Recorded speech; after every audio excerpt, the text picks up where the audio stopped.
আমাকে শহীদ করো সেই মিছিলে, আমাকে শহীদ করে সেই মিছিলে শামিল করে নিও। যে মিছিলের নেতা আমির হামজা, কবায়েব খাব্বাব, খোদার ছিল যারা অতি প্রিয়। খেয়ে না খেয়ে দিন প্রচারের কাজে নিজেকে দিয়ে সবিলিয়ে, তাই ফের কাফেরেরা চিনল না আলো, দুষ্ট ছেলেদের পিছু দিল লেলিয়ে। পাথরের আঘাতে ক্ষত বিক্ষত হয়ে সারা শরীর থেকে রক্ত ঝরে। হে রাসূল, তোমাকে ভুলি আমি কেমন করে। হে রাসূল, তোমাকে ভুলি আমি কেমন করে। দাও খোদা দাও আমায় আবার ওমার দারাজ দিন। দাও খোদা দাও আমায় আবার ওমার দারাজ দিন। দাওয়ালির মতো বীর সেনানি জাগাতে নিখিল। দাও খোদা দাও আমায় আবার ওমার দারাজ দিল। হামজাকে দাও ঘরে ঘরে জীবন দিতে ওকাতরে। হামজাকে দাও ঘরে ঘরে জীবন দিতে ওকাতরে। আবার কাবা ভাঙতে এলে পাঠাওয়া বাবিল। দাও খোদা দাও আমায় আবার ওমার দারাজ দিল। সচ্চা ঈমান দিয়ে পাঠাও শত সাহাবা, তাদের দেখে বিশ্ব আবার বলুক মারহাবা। আবার পাঠাও আবু বকর, ফিতনা ফাসাদ শোক সমর। অনড় পাহাড় সম দাও সে মনের মিল। দাও খোদা দাও আমায় আবার ওমার দারাজ দিন। আলহামদুলিল্লাহ। আমাদের প্রভু এক, এক নবীর উম্মত, জীবন বিধান ওই শিবান তোরার। তবে কেন এক হে মুসলমান, এক হও করিয়াও ভান।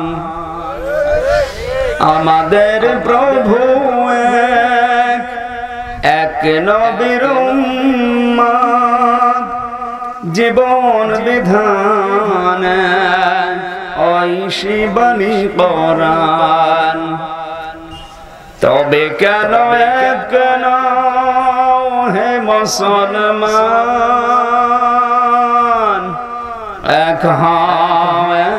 এক হও করিয়াও ভান বাইতুল্লাহ এক মদিনা শরীফ এক উহুদ পাহাড় এক বদরের মাঠ এক একটা তো জীবন আর মরণ তো একবার একটা তো জীবন আর মরণ তো একবার সকলের তরে আছে একই স্থান তবে কেন কেন হে মুসলমান এক হও করিয়াও ভান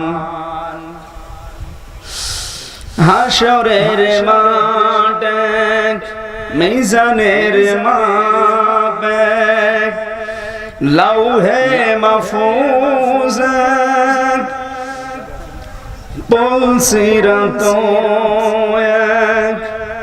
এক একটা তো চাঁদার সূর্য তো একটাই একটা তো চাঁদার একটাই সূর্য ধরাতে নিয়ম মেনে আলো করে দান তবে কেন কেন হে মুসলমান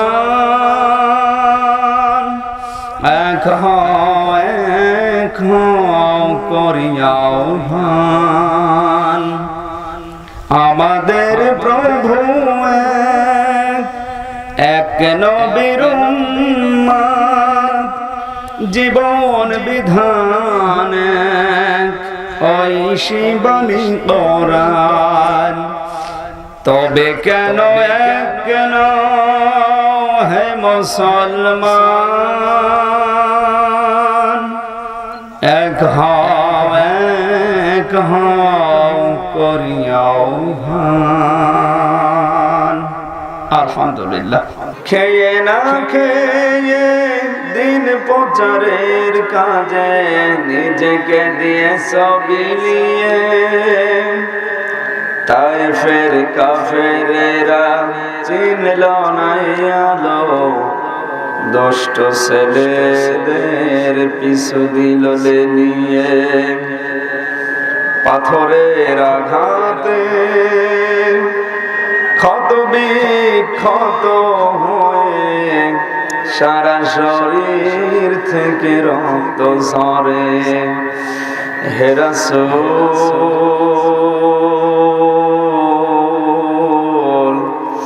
তোমাকে ভুলি আমি কেমন করি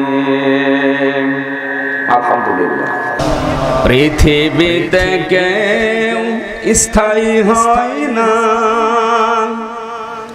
হোক না সে ফিরআউন কিংবা নমরুদ কেউ ভাবে চিরকাল রয় না কেউ ভাবে চিরকাল রয় না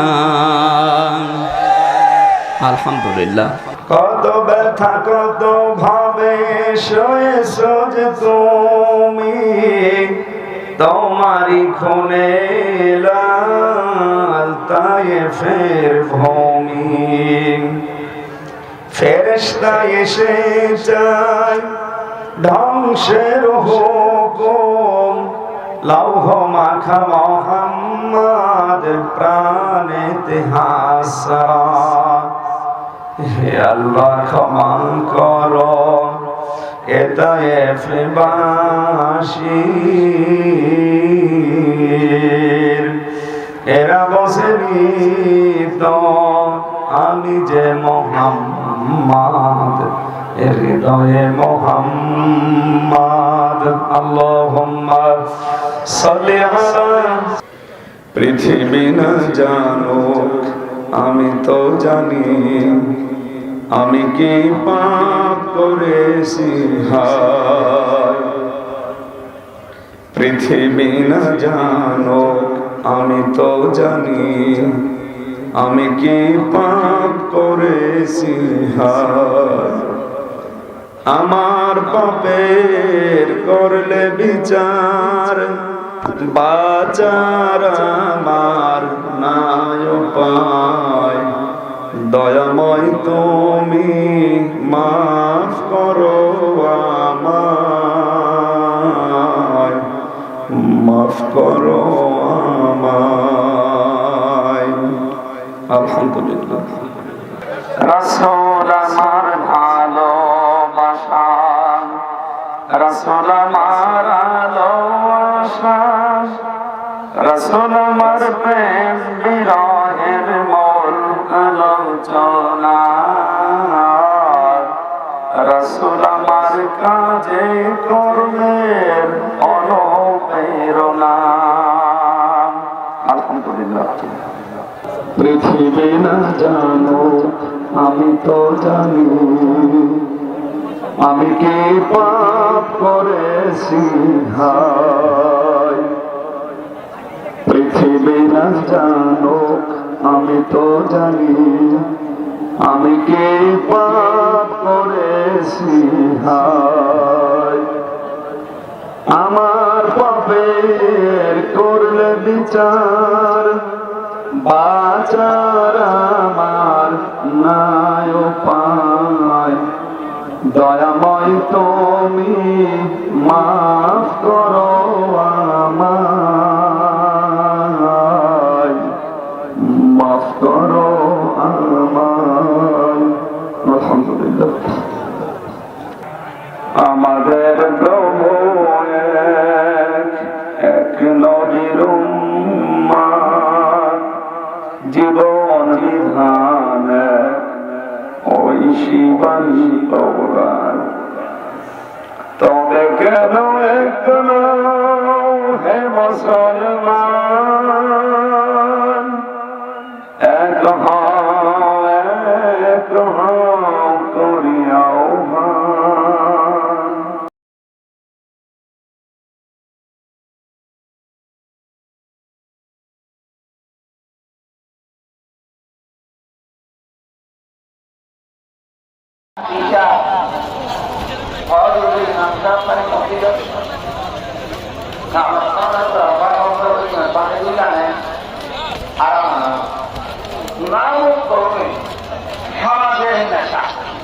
সমাজের জনগণের নেশা সবচেয়ে বেশি আল্লাহ শাস্তি দেবেন ওই জনগণের নেতাদেরকে যেই সমস্ত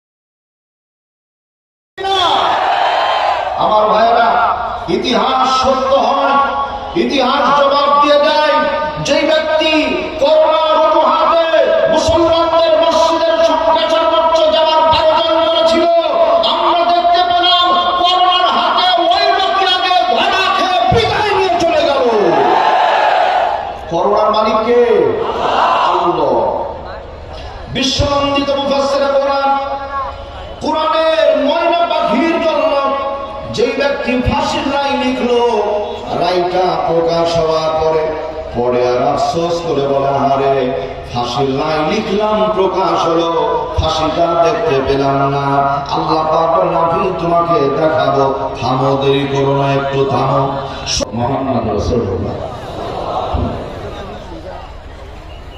আদাবুল মুফরাদ বুখারী শরীফ লেখার আগে ইমাম বুখারী রাহমাতুল্লাহ আলাইহি এই কিতাবটা লিখেছেন এখানে একটা হাদিস আছে 6টা পয়েন্ট আছে এই হাদিসের ভিতরে তার 3 নম্বরে আছে যে মানুষটা দুনিয়ায় বিশ্ব নবীকে আদর্শ হিসাবে মানে না ও মারা যাওয়ার পরে বিনা হিসাবে বিনা বিচারে জাহান্নামে যাবে আপনাদের আওয়াজ শুনে মনে হচ্ছে আপনারা এই কথার মর্ম বোঝেন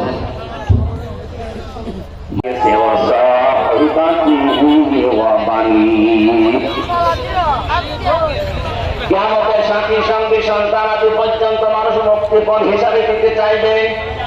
আমি ওই সময় সাগরের দিকে তাকিয়ে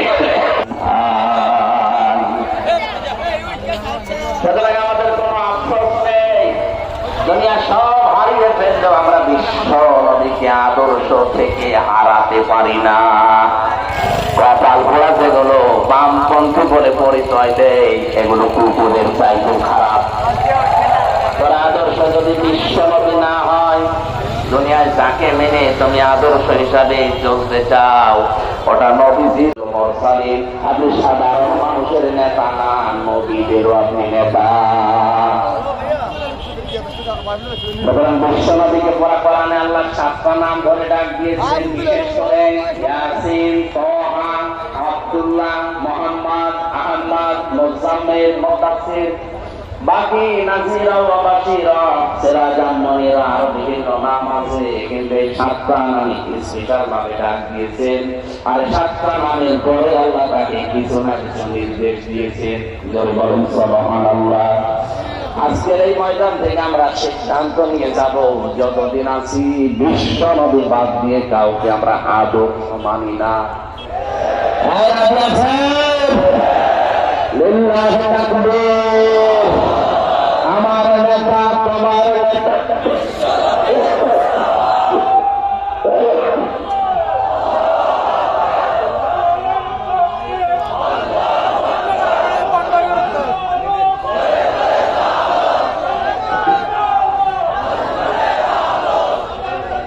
ফেরেশতাদের ধারণা ছিল দুনিয়ার এই ময়দানে আল্লাহ রাব্বুল আলামিন মানুষকে খলিফা করে পাঠাবে, মনে হয় তাসবিহ তাহলিল করার জন্য এটা ফেরেশতারা মনে করেছিল।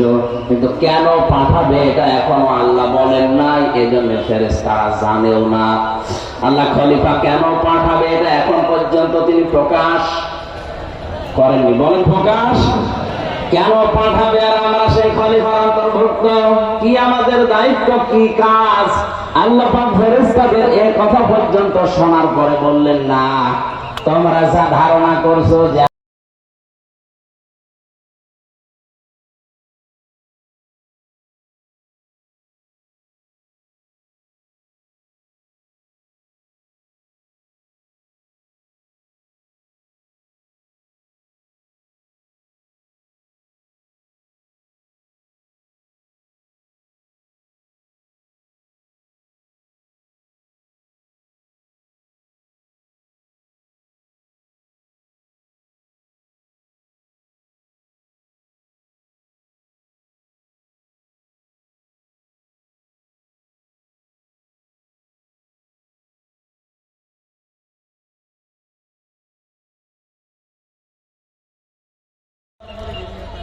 আল্লাহ পাক যদি বলেন ইন্নী জাইলুন ফিল মাদারিসি খলিফা, মাদ্রাসায় সমূহে খলিফা পাঠাবো, মাদ্রাসা তৈরি করে কিছু ছেলেপেলে পড়ালে আপনার দায়িত্ব শেষ হয়ে যেত।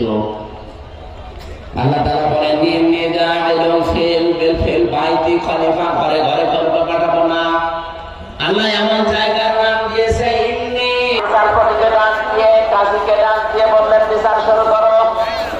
আল্লাহ আরম্ভ করেছে চাবুক মারা, 100টা চাবুক মারা রাখবে কোরআন। ওই ভেতরে আল্লাহ রাব্বুল আলামিন জানিয়াতু ওয়াজানি ফাজিলু কুল্লাহু মিনহুমা মিয়াতা জালদা। যে বিচার ব্যবস্থা আছে, এই আয়াত পড়ার পরে শুরু হয়ে গেল 80টা বেদ মারা হয়ে গেছে তার চামড়ার চাবুক দিয়ে। সন্তান বহু হয়ে গেছে, বলে স্বামী আসতে মাফ করলেন, আগামীতে আবার কানকে বাকিটা মারলেন।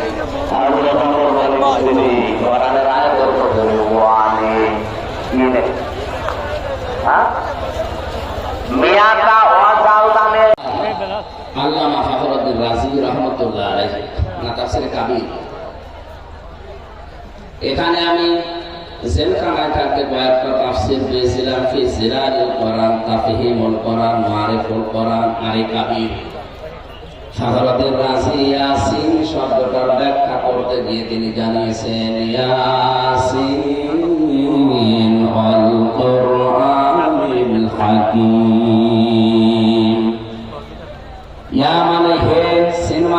সাজ্জেদ, এই সাজ্জেদ শব্দের 5টা ব্যাখ্যা তিনি দিয়েছেন। সাজ্জেদুল আলামিন, সাজ্জেদুল বাশার, সাজ্জেদুল কাউনাইন, সাজ্জেদুল আম্বিয়া, সাজ্জেদুল মুরসালিন। জোরে বলুন আল্লাহু আকবার।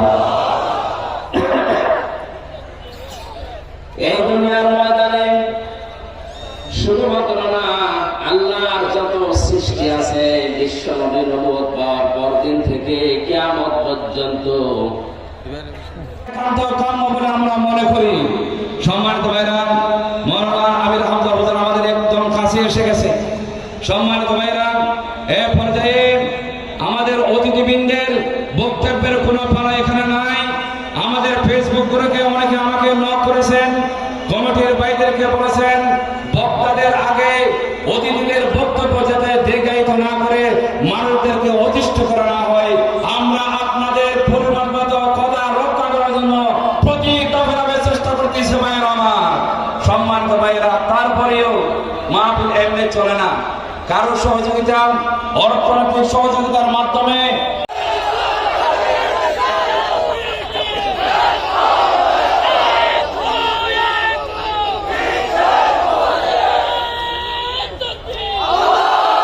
বন্ধুগণ, সমাজ জবাব দিয়ে দেয় টুডে অ্যান্ড টুমোরো। একটু